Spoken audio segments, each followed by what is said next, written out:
یہ کہانی ایک چھوٹے ساحلی گاؤں کی ہے جہاں ماہی گیری کرنے والا ایک نوجوان عارف رہتا تھا۔ عارف کا دل سمندر کی گہرائیوں اور اس کے رازوں میں بس گیا تھا۔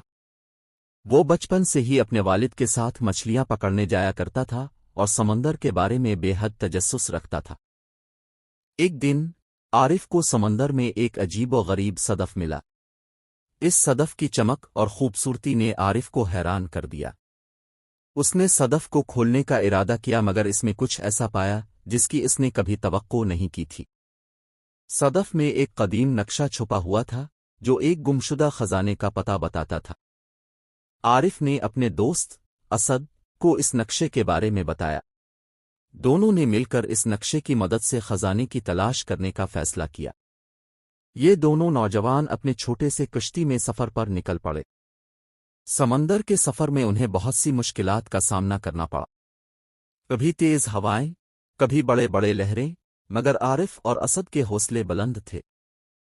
کئی دنوں کے سفر کے بعد وہ ایک دور دراز جزیرے پر پہنچے جہاں نقشے کے مطابق خزانہ چھپا ہوا تھا۔ وہاں انہوں نے قدیم غاروں کی تلاشی شروع کی۔ کئی گھنٹوں کی محنت کے بعد انہیں ایک پرانی صندوق ملی جو مختلف جواہرات، سونے اور نایاب موتیوں سے بھری ہوئی تھی۔ عارف اور اسد کی خوشی کا کوئی ٹھکانہ نہ رہا۔ انہوں نے یہ خزانہ اپنے گاؤں واپس لے جانے کا فیصلہ کیا۔ جب وہ گاؤں پہنچے تو انہوں نے خزانے کو اپنی ذاتی ملکیت نہیں بنایا بلکہ اسے گاؤں کی بہتری کے لیے استعمال کرنے کا ارادہ کیا۔